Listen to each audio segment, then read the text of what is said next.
Welcome to this BFI at Home discussion online to mark the 50th anniversary of the series of single dramas Play for Today. Play for Today started on the 17th of October 1970 and ran for 14 years. It's an immensely varied and rich strand of single dramas, and we're going to tease out, I hope, some of the points of interest from that series and some of the relationships and possibly lessons that it might hold for us thinking about television drama and filmmaking today.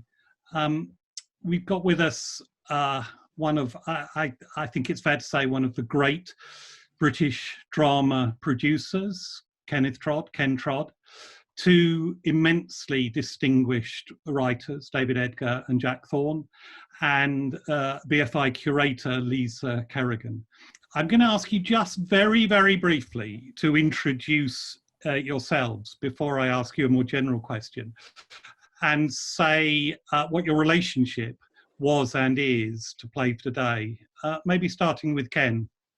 Well, I worked for BBC Drama from about 1966 on and off, and the on and off involved flights of leaving and working with commercial television, making movies and then returning. So my first intervention in Play for Today was, I think, about 1972, when I brought to the BBC a project called Leeds United, written by Colin Welland, with whom I did quite a lot of work, and that took a while to get going. Meanwhile, I became, I suppose, institutionally part of that setup. And the formal setup was, yeah. Well, and you worked particularly with Dennis Potter and Simon Gray on plays for the series, as well as with a range of other writers. Yes, with a range of many other writers, including, for example, novelists like Beryl Bainbridge and Stephen Polikoff and Simon Gray, as you say, and new people, some people who came and went just once in the whole cycle. Very good, very good. And we'll come back to Leeds United and some of the other plays a little later. David, your relationship to Play for Today?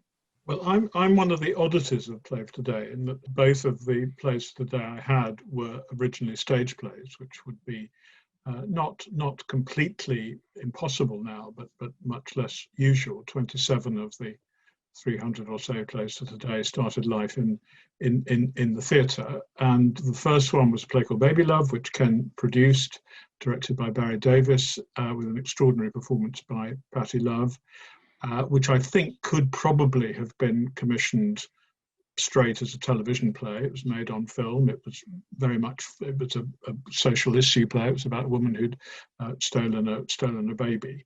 But the other play, which was 4 years later, which was produced by Margaret Matheson and directed by Mike Newell, Destiny, was a sort of huge, epic, Shakespearean in scope, if not in quality, play called Destiny, which is about the National Front. And that, I think, couldn't, or would have been very unlikely to have been commissioned directly.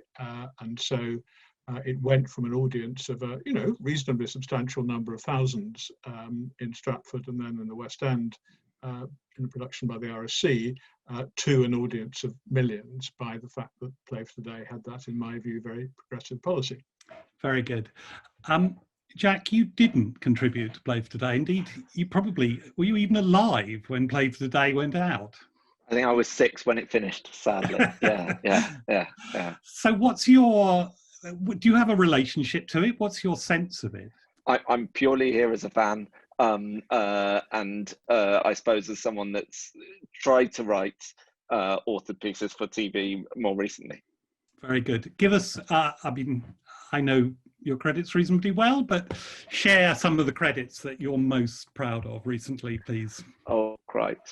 I suppose in relation to this, I did a trilogy of 4-parters for Channel 4. So National Treasure, Kiri, and The Accident, and I'm very proud of those, and they were hopefully authored socially aware pieces of drama. Very good. Well, we'll come back to the place of that kind of work now, and the differences perhaps and the similarities between now and 45 years ago later on. So, Lisa, introduce yourself, and then I'm going to ask you to introduce the series more generally. I'm a television curator at the BFI National Archive. And for anyone who studies British television history, Play for Today is just such a monument. And I've been working on the BFI celebrations for the 50th anniversary. So we have a season at the South Bank, we have a Blu-ray set coming out, and we have our Mediatek collection as well. And Play for Today is a kind of constant if you work in the archive, because there are so many of them. You kind of are always coming across them in thinking about any kind of talent or anniversaries. It's always there. It's so varied and so storied. I think on a personal level, I probably first came across Play for Today when BBC Two had an Abigail's Party Night in the 90s, and they repeated Abigail's Party. It was a whole kind of themed thing. It was probably my first encounter with it before I went on to watch many more. Very good. While we're doing trails for institutional connections, I should say I produced, written and directed a 90-minute documentary for BBC 4 about Play for Today, to which Ken is an absolutely central contributor, and that'll go out around the time of the anniversary. My connection, I mean, I can vividly remember watching some of the very first ones, Dennis Potter's Angel Are So Few, Robin Redbreast, which scared me witless as a school kid, and then seeing the series develop across the 1970s until at the end of the decade, I was started as a television critic, starting to write about some of them. And it's been a kind of central element of television in my life ever since. Lisa, can you give us a bit more of a general sense of Play for Today? How many were there? When were they shown, and who watched them? So Play for Today ran for 14 years, and there's over 300 plays. It follows on from the BBC Strand, the Wednesday play, and the Wednesday play had to move from its slot. It moved into Thursdays, and it became Play for Today. The most famous Wednesday play is Cathy Come Home, quite probably. So it moves to Thursday, it becomes Play for Today. It's on at about 9:20 on a Thursday night.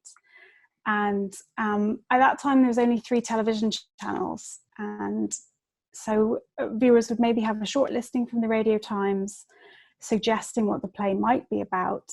And what they might get was a social realist drama, or a comedy, a character study, or a kind of state of the nation piece, or maybe a play that was kind of covering all of those subjects, as some of them did. There was a boundless thematic scope in Play for Today, which is part of what's so remarkable about it. And within that, you had what are now some of the best known writers, producers and directors working in British film and television. How many do we have left? How many?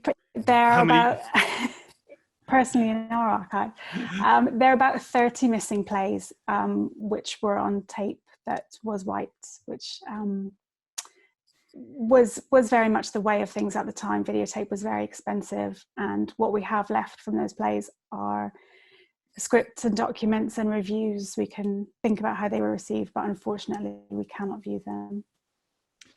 So Ken, what was it like being, first of all, a script editor and then a producer within the BBC drama department at the time? How much autonomy did you have?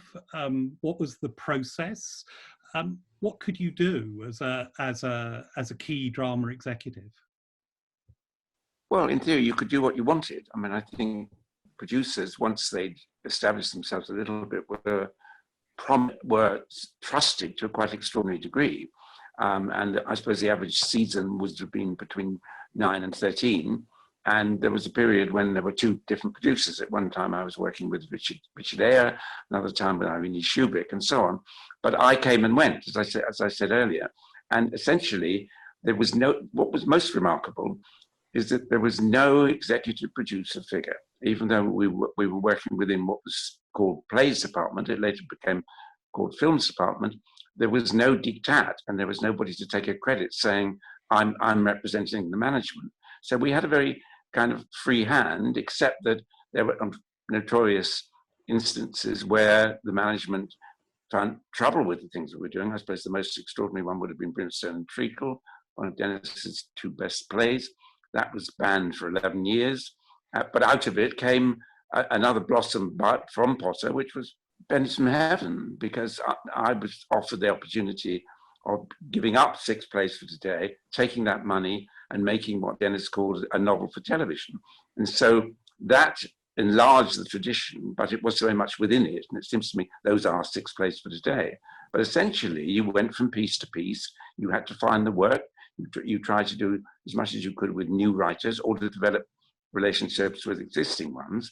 And I suppose I would say, I was going to say ideological background, but I was be rather more cynical and call the fig leaf background for Play for Today in the eyes of the BBC and the world generally, was that this was writers' theatre, that we were there giving you one man's view of the world he'd chosen to write about, and that was what we defended to the end of our spells.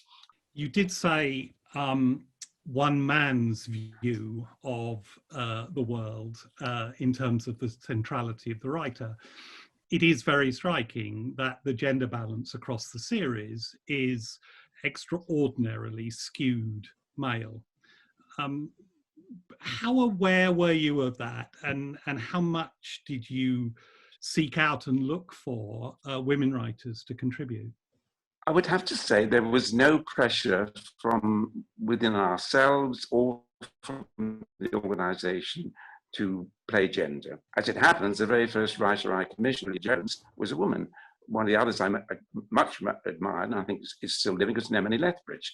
But they were writers who were the writers we wanted to work with. The gender was not an issue, and was not during that entire period, as far as I can remember, made an issue. And there were 3 or 4 other women writers I worked with, and those were very good relationships. But yes, the giveaway, if you like, is one man. But what can we do about it 50 years later? You were one man, David. What was it like being a writer contributing? I mean, odd in a way, because those works had been already conceived and created for the stage. But how central a figure did you feel in the production of Baby Love and Destiny? Well, on one occasion, Ken told me to shut up, and I think I was near to being escorted out of the room. But I think because of not understanding the difference between a rehearsal room, a stage rehearsal room, and a film set, where it's all much quicker, and you've got to be much more sensitive to what the actors are doing, because their final performance is possibly 20 seconds away of that line. But I found it hugely instructive, and I wish I'd worked more on film. I have written a film, and but I never worked again on a television film as such, and it was really exciting, and also to see the result being much different, because I hadn't seen it all filmed, and also because of the much more prominent role of the editing process in making a film. So I'm really, and I was very young. I was 26, and this was a play that had been done in a couple of small French theatres, one in Leeds, one in London, and it was my first television play, and it was hugely exciting. Amongst your peers and the kind of community of writers at the time, what sort of position did Play for Today have? Was there a sense that this was a pinnacle to aspire to, or it was just part of the the opportunities that were available? How was it regarded?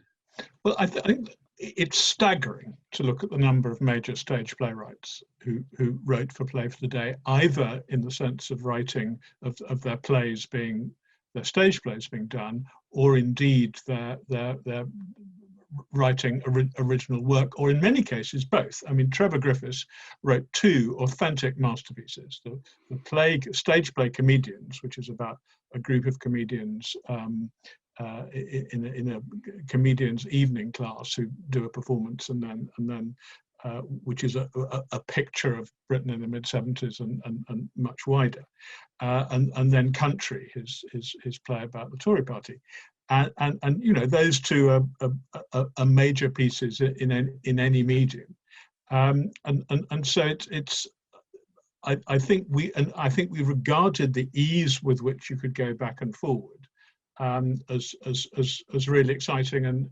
and thrilling.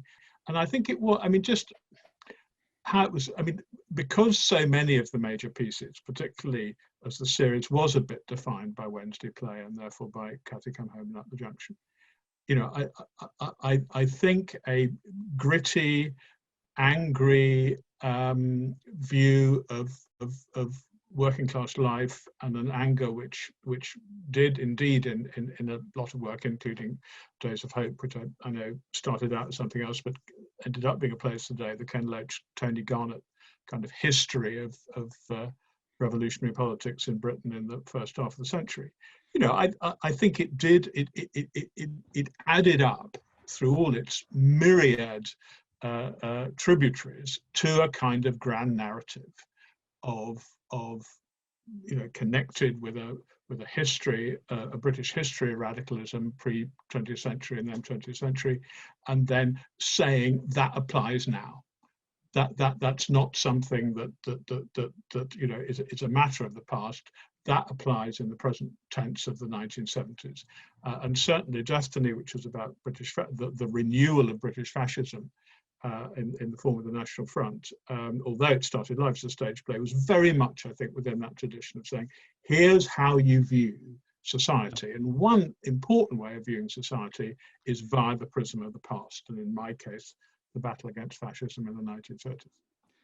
So Jack, as a writer now, do you have does this sound like a kind of utopia for engaged writers? Does it sound like, and does it have the sort of a sort of collective memory amongst writers that this was in those much overused words, a golden age? Yes and no. That's, I mean,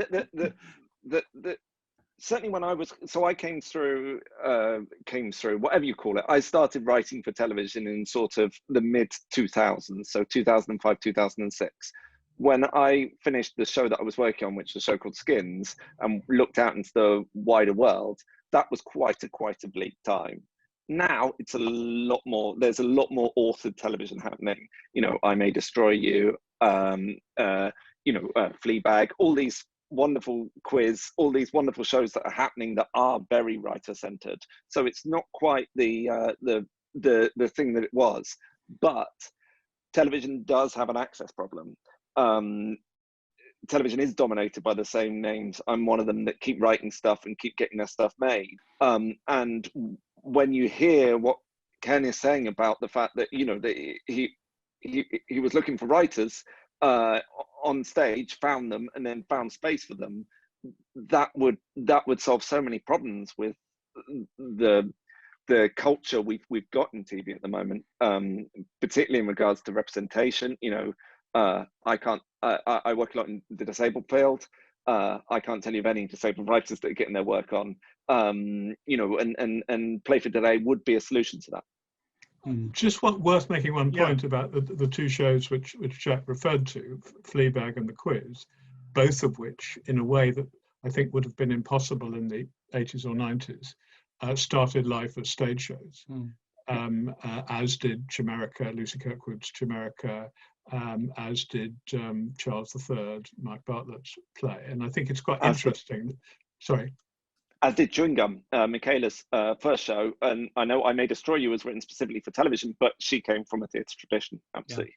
Yeah. And I think that's coming back in quite an interesting way after 30 years, when theatre was seen as a kind of dead weight. You know, that what we wanted to do in television was get away from theatre, and you know, I'm sort of quietly pleased that theatre as a source has returned.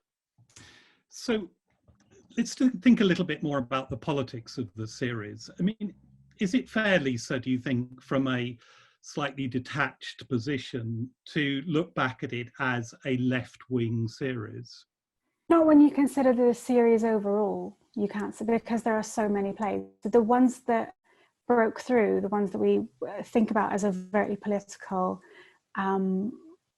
they do, I mean, they have figures like Ken Loach attached to them. And I think partly what is interesting about some of those plays is they're based on real life events, or the Legion Hall bombing, for instance, is a transcript. And that's something that still happens with single dramas now. I think the perspectives that come through, they're based on real people or real events. We mentioned Leeds United earlier, and the Rank and File as well, all based on real strikes, dramatized for Play for Today, obviously. And Ken, were you part of essentially a leftist drama culture? Was it a highly politicized, committed world that was concerned to put that view across in dramatic form? It was for some people. I mean, there were some directors and certainly a number of actors who gave a major commitment to being working class revolutionaries in this country. And certainly I was pursued by people running those parties, but having been brought up by in a very kind of straight-jacketed Christian fundamentalist sect, was never going to join things again in that way. So I didn't. But I think there were two strands that were influences and drives in what we did. One was to make films and not to make television, to get out of that building and on our way. Because one of the earliest things we did, well, they're not actually for the BBC, was a film with Jean-Luc Godard, who was in his totally obsessive agitprop mode. And Ken Loach was also somebody who did not want to write or be part of any organization which did plays with titles like Anyone for Tennis. I mean, that was one of the rallies that we didn't want to do. And so along with that, there was a drive to become filmmakers and really to be part of a film industry. And that, in a sense, I think, yielded bitter fruit, because when Play for Today ended, most of the pressure for original one-off drama on the BBC moved to BBC Two with bigger budgets. The director tended to be king rather than the writer. I'm not sure it was again. But of course, by 1987, when we made The Singing Detective, I could not have got a director with anything like the ambition and talent of John Amiel, but I said half of it's going to be done in a studio. So those things passed through. But the drive to be part of film was a very, very strong one. And in the end, as I say, it was a mixed blessing, but I'm very glad we won the battle. I mean, what's very striking from both the studio, but particularly the film, is how much the plays, even if they don't come from a leftist perspective, reflect and engage with the world of the 1970s and with key issues that are written through the decade. David's already talked about race and fascism in Destiny. Northern Ireland is equally a key strand of the work, and a number of the plays that you did, Ken, are set in Ireland, including, we've got a clip from Your Man from Six Counties, which is one of the films that's going to be released on the BFI box set. What do you want, Pat? Want me? A fighting, hating, prehistoric reptile clawing at your heels, dragging you back into the slime, and you still recognise that I might want something from you? Intelligentsia. Dreaming dreams of a love of men for all men. Never, never land. I warned you, Pat. Go and peddle your hatred somewhere else, but not in the ears of my children. It's not your children you're meaning, is it? But one lone child, young James there, cringing at your back. Or doesn't one memory serve me when I say that he's not your own, but the child of my friend? A fine man and a patriot. A real man. And God willing, one day he'll rise from his grave and cut out your heart for the gutless little pansy you're making of his son. God, for God's sake, have a bit of sense. What about the children? God, hold on. Oh, for God's sake. Danny, don't you leave me alone. For God's sake. Push me over.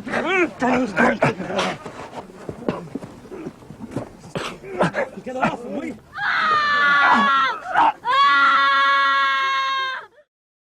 Not set in the north, but engaged, even if tangentially, with the Troubles. Can you just say a word about that Colin Welland script?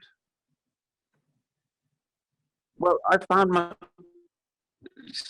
say a word personally, looking back, in fact, looking back during this year when you and I have been talking a lot about Play for Today and the general landscape, I found that I was mounting, without having an ideological purpose, a whole series of pieces which were Ireland-centred and were normally centred around the Troubles. There were one or two pieces like The Ball of Romance, which had a different thrust.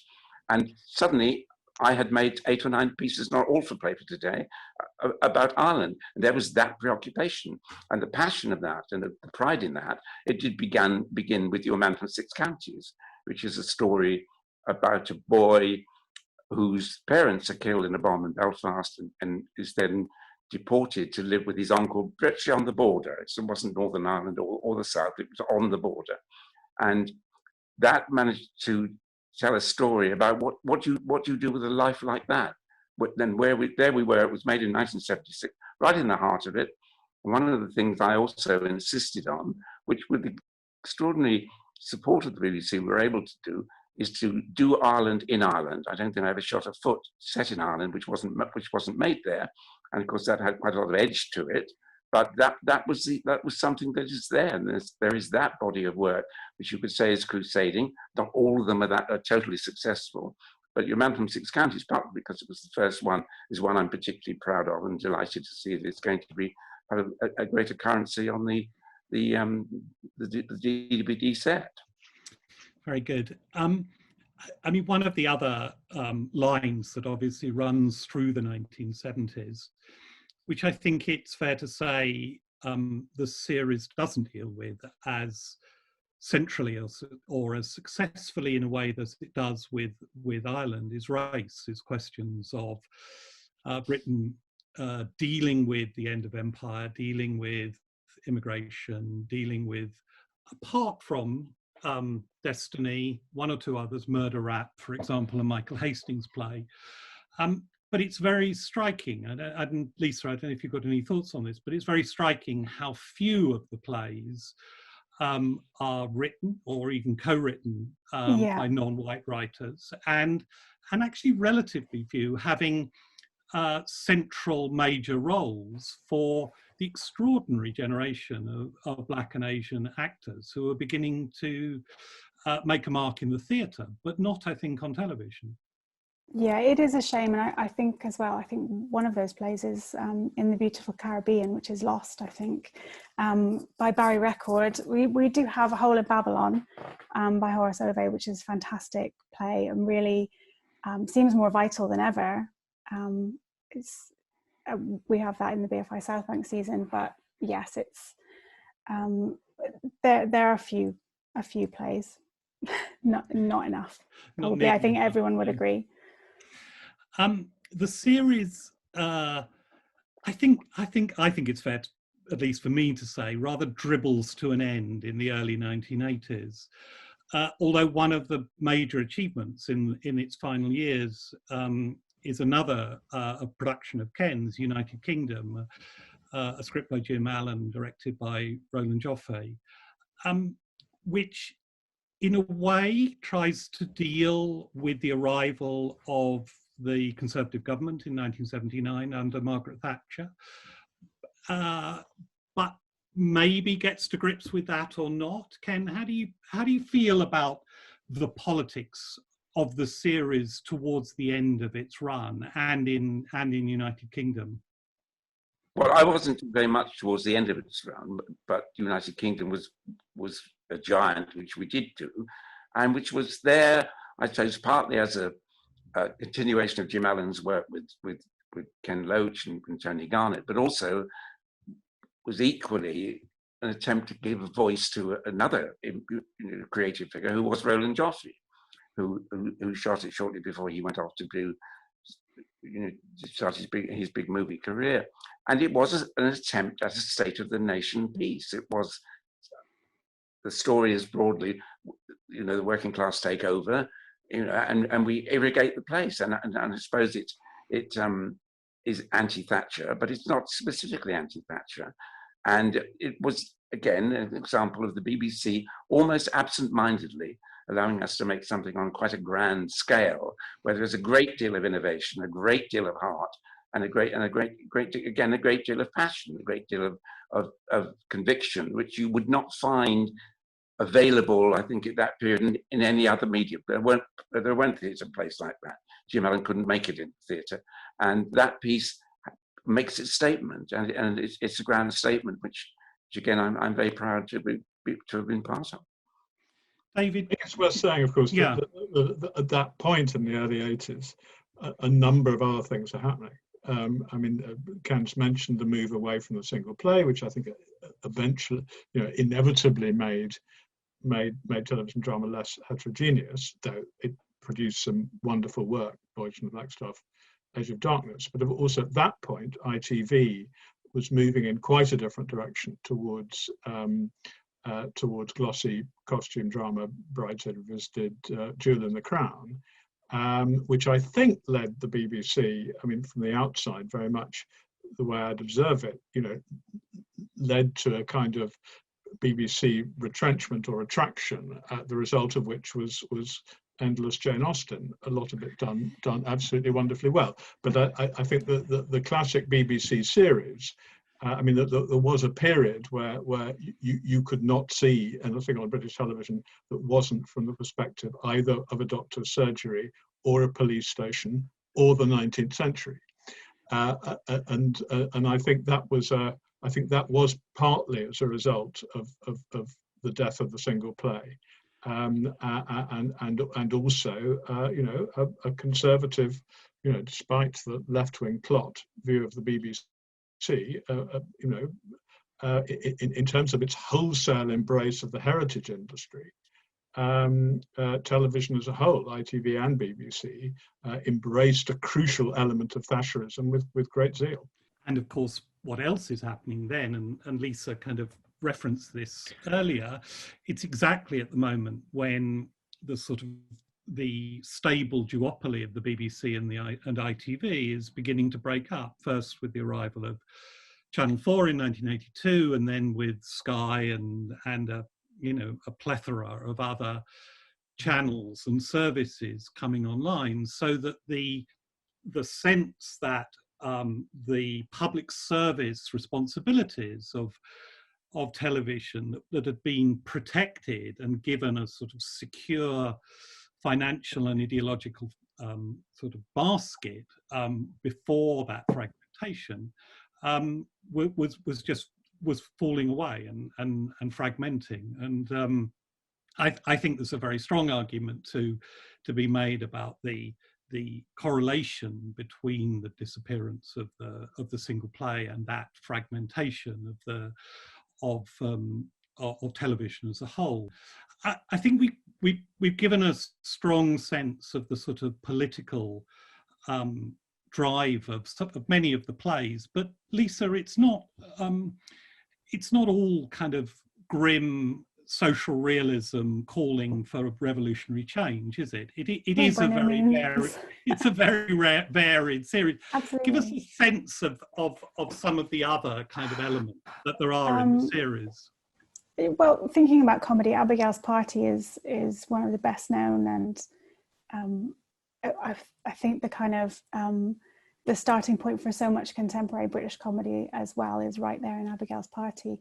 But within Play for Today, you also have, you mentioned Robin Redbreast, fantastic folk horror. There's Penda's Fen, which is still quite indescribable, really. There's all sorts of things in there. Science fiction, the flip side of Dominic Hyde. It really is something for everyone. It's, whatever, I think whatever you try to pin down Play for Today as, whatever you think it is, it's so much more than that. Yeah, we're going to have another clip, which is from an early film made by BBC Birmingham, which was a along with London, a centre for innovative drama and innovative contributions to Play for Today under producer David Rose. This is a film written by Peter Turson called Shakespeare or Bust, in which 3 Yorkshire miners go on a barge trip for a day trip to, for a trip to Stratford-upon-Avon to see Antony and Cleopatra performed by the RSC. I have to say, I hadn't seen it before I started doing research for the series, and it's a totally wonderful, joyous film, which has got which is informed by a politics unquestionably, but it's just a wonderful comedy. Hey lads, they're actors! What's your names then, kiddos? This is Janet, I'm Richard. Well, I'm Martin. This is Ern, Abe, we come from Leeds. Gentlemen, welcome to Stratford. What are you doing there then? Carry a spear? Carry a spear and a few other bits and pieces. You've got to start at the bottom, haven't you? One of these days they might give you a dagger to stick in Caesar's back. Yeah, that's right, if I stick at it, if I'm lucky. And you, lover, what do you do? On the barge, are you? Yep, I'm on the barge. How do you like that then? And to think I were grieving because we couldn't get in, and now we've got you on the barge in full blazing glory. Yeah, I know you must be tired, I know you get pestered by autograph hunters and hangers-on like that. But one last question, so I can tell the missus back home. What parts are you playing? Go on, tell us your names. Well, I'm Anthony. You mean Anthony Jr. or something like that? No, Anthony. And you? I'm Miss Bird. Cleopatra. Hey lads, we've made it. Hey, I said all along we'd made drinks all round. Let's just turn to thinking about the relationship between the series and television writing, or writing for television now, which we've sort of touched on in different ways. Jack, do you have a sense of what the key differences are between writing for television now and writing for television 40 years ago? No, because I wasn't writing for television 40 years ago. I mean, I think that this culture of gatekeepers is very different from what is described as being the culture then. You know, that this thing of giving a producer a bucket of money and going, now go make something and we'll like it when you bring it back. You know, that is something that obviously we don't have. There are still incredibly passionate people in those positions of authority. Those gatekeepers are very passionate, and I think they get decried slightly too much. But there's also that thing of that experimentation. That, you know, you guys have talked about politics, you've talked about comedy, but you know that if you look at my favourite plays today, I think probably are the Peter Mcdougall, the 4 plays that he made, which are just so deceptive, and each time very different and very, very spare. And you know, and I think getting those on TV would be very difficult nowadays, because you would have trouble to describe what the Elephant's Graveyard is to a commissioner in a way to get it made. And that sort of experimentation, I think, is really lacking, and being able to sell those ideas is really, really tough. And do you think there's something about things that could never be made? But in my, you know, knowing this was happening, I happened to, sort of by accident, because you sent me Leeds United, which I hadn't seen since 1974, and was delighted to see, partly because I was there at a bit of its filming, because I shared a producer with it, because Ken was, I think I went for a meeting with Ken in Leeds when he was doing that, which was absolutely, you know, Play for Today film, you know, gritty, cinematic, lots of crowd scenes, handheld camera, very documentary. And then some years later, 1981, a Play for Today which would be completely inconceivable now, which was a broadcast essentially of Carol Bunyan's play, Sorry, which has it's entirely in studio. It's 3 camera. It's 3 sets. I presume the 3 sets from the stage show. It's 4 characters. There's off-stage characters who you never keep off stage. There's only one cinematic effect at all, which is a freeze frame at the end. Dialogue slightly creaky. It has a 40-minute scene in the middle of it. I mean, that's the length of an act of a Chekhov, completely a real-time scene, completely inconceivable now. Its subject is attempted rape. And just watching it and sort of seeing through the slightly antique elements of, well, actually a lot of the dialogue's quite brilliant. And there's 2 kind of monologues, which again are extremely theatrical and would never be seen in other form. But I mean, just to see that scene, to see the calibration of a process, which you very seldom see in film, because as soon as you get to anything difficult, you cut away to something else. But an actual calibration of the 40 minutes, a woman trapped in a man's flat and trying to avoid being raped, and then to think, sadly, you know, is the play of those 2 that speaks most to today, the play about Leeds up in industrial arms fighting the employers, or a play about attempted rape. And I think that play, you know, anticipates the subject matter with which we're now much more familiar in a quite extraordinary prophetic way. Yeah, no, not to totally disagree with that. The work I do with Shane, we are constantly doing long scenes. Okay. And the way that I sold TV to Shane Meadows way back in the day as being like really exciting. Not that I was, you know, that he went for his own reasons, but do you know what I mean? Like, you know, that when I was talking to him in the car on the way to Channel 4, one of the things I was talking about was the fact that we could do an entire part break as one scene. And so we've done that quite a lot. So it is possible now. It's just less... Generally, without doing a cheeky segue, genuinely, I think those theatrical devices which were allowed onto television via the theatre to television thing, you know, meant that some of those things were kept alive. I mean, meant that, I mean, I'm not saying directly in the Shane work, but I do think it just expanded the vocabulary.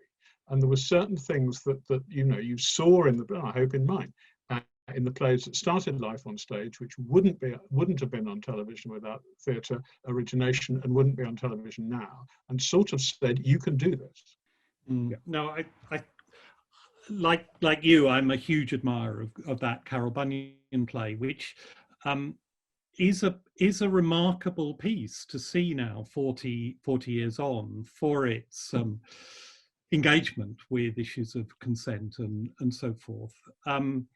And like you too, I think we've perhaps lost something, or maybe we just don't recognize that those sorts of concerns have been to a degree reworked and rethought and are represented in long form multi-episode dramas. You know, Jack mentioned I May Destroy You, or Three Girls, or I Hate Susie, which is a very different kind of thing. I think the recent Lucy Prebble, Billy Piper collaboration, which is constantly shifting its tone and its focus, and finding all sorts of really quite disturbing juxtapositions of theatrical techniques and filmic techniques. So I think it is, you know, it is perfectly possible that to find that work within contemporary drama. And again, like Jack, I think contemporary drama now feels incredibly rich and full of possibilities. Are there things, Jack, that you think might have been possible then, which aren't possible now? That things, boundaries that you kind of push against because of the framework of production now? I don't think so, but to go back to that question of access, that's that thing of going that you've got to have a track record in order to be able to be trusted on TV. That's the problem, because for instance, during lockdown, I worked with a company called Grey Eye on this thing, Crypt Without Constraints, which was 15-minute monologues by disabled writers, performed by disabled performers, and the standard of work was astonishing.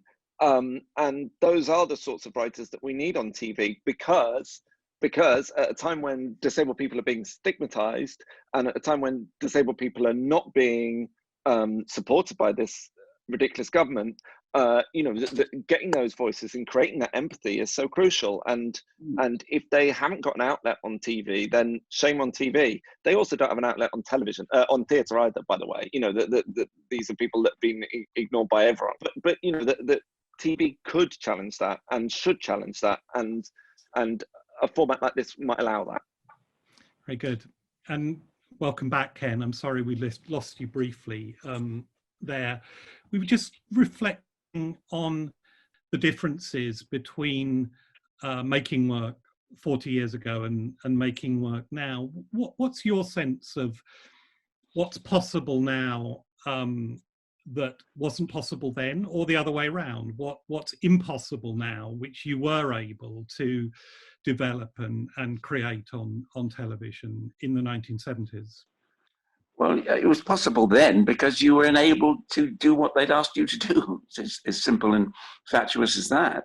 My sense of now, without trying to do a detailed scenario, is that there is just too much managerialism, and that the crucial point in the work relationship when we were doing it was that the producer was the fulcrum between the creative people and those who provided the money, and that was a very simple relationship which worked much of the time. And when it didn't work, it was resolvable, even if disputes took 11 years to resolve, as they did with Brimstone and Treacle. But generally speaking, you were enabled to operate within a context which was in your favor.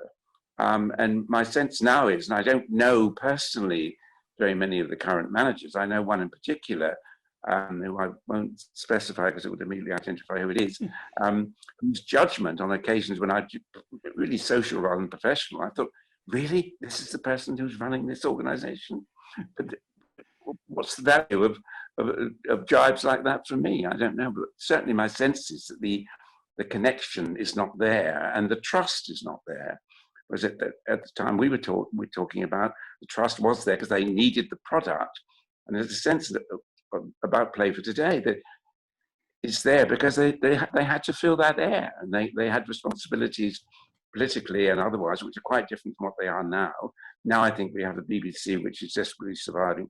They're struggling to survive and may not survive with much more of the form of it that we're both now and then used to. But was it High Noon in the 70s? It was in a sense pretty interesting, and it worked. Yeah, very good.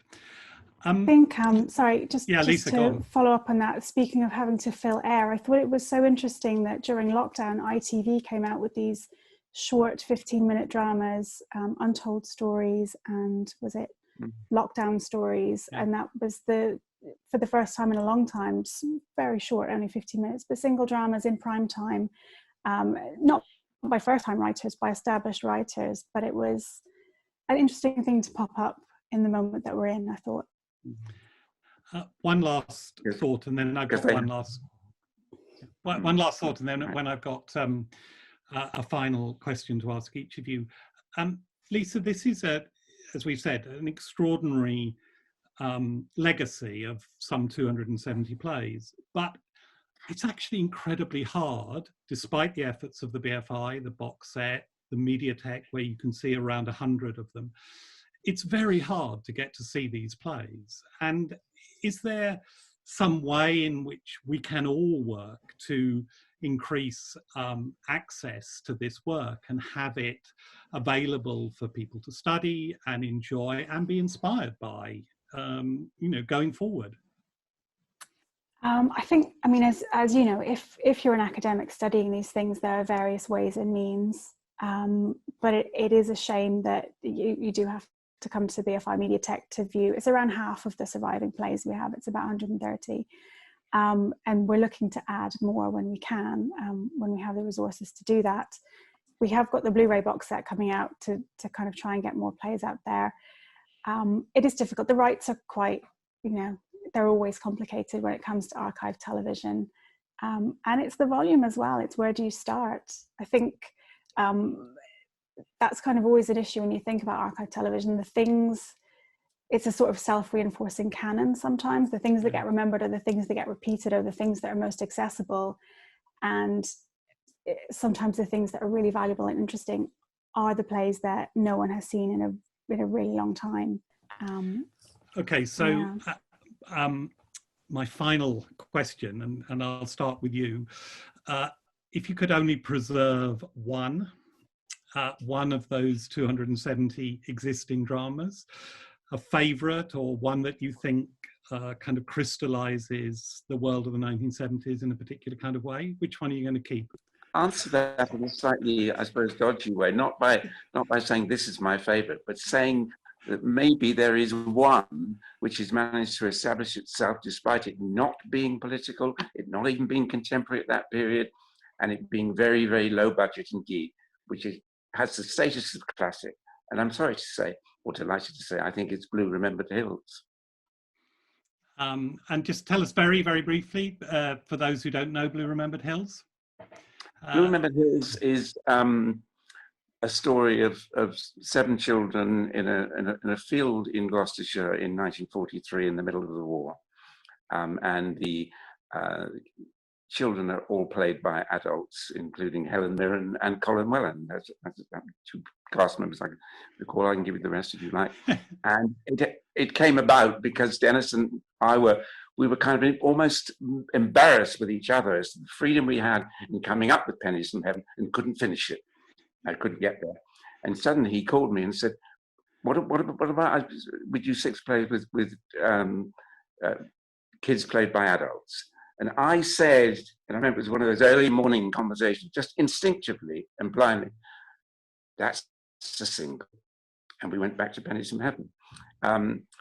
But I think that's the one that endures and defies all the criticism, really.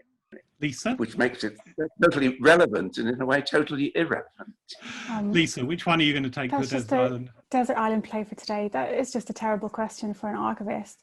I can tell you a personal favourite is Iris in the Traffic, Ruby in the Rain from 1981, which is just a one day, 2 women in one day in Belfast and how their lives intertwine to the soundtrack of Stiff Little Fingers.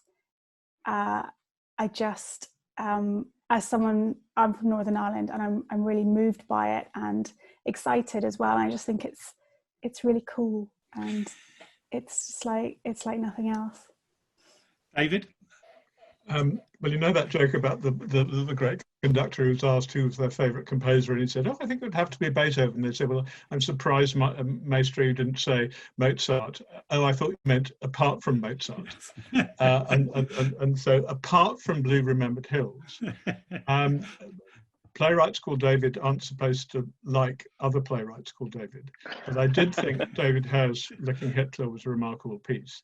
And actually, if I can cheat, I think the work of David Mercer, who was a sort of all right stage playwright, but a great television playwright. Some of it for Play of Today, some of it not. But I think that the way in which television work is forgotten, in a way that stage work isn't forgotten because it's published, because it's sitting on people's shelves. I think his work is particularly, also he died young, he died at 53, but I think his work has been particularly forgotten and particularly unfairly. So I'd say if I can have a box set of David Mercer, that's what I'd take. And Jack, lastly. I'm going to say something quite boring, I suspect, but just because it would have to be the Black Stuff, because Boys from the Black Stuff is my Desert Island disc. You know, I think that set of stories about those sets of men and women is for me the most important thing I've ever seen. And so yeah, the black stuff. Very good. We've run over time inevitably. I've been delighted to hear each of your thoughts, and I'm very grateful that for your contributions and your discussions. Thank you very much, David Edgar, Jack Thorne, Ken Trodd, and Lisa Kerrigan. And mine, I would have chosen Licking Hitler, but given that David got there first, I'm going to plump for The Cheviot, the Stag and the Black Oil, film adaptation by John Mackenzie of John McGrath's 784 touring show, which is an astounding piece of television. Here's to being able to watch and enjoy and learn from those plays for many years into the future. Thank you all very much.